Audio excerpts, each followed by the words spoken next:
Ngayong araw ay maliligo tayo sa dagat. So tatawid tayo ng dagat, pupunta tayo sa isang isla dito sa Mauban, Quezon, ang Cagbalete Island.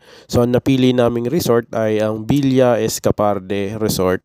Habang naglalakad kami mayroong bangkerong lumapit sa amin at inalok kami ng private boat. So ang passenger is nagkakahalaga ng 100 pesos ang pamasahe. So inalok lang nila kami ng 150 pesos per head kasi may susundin naman daw silang tourist doon. So kahit pang gasolina lang daw nila. So pumayag na kami kesa maghintay pa kami sa passenger boat. At solo na rin namin yung bangka at ihahatid pa kami doon sa mismong tapat ng resort na napili namin, ang Villa Escaparde. Dito nga pala sa Cagbalete Island, napakadaming resort ang pwede mong pagpilian. Pwede kang mag-walk-in at pwede ka rin namang mag-book online.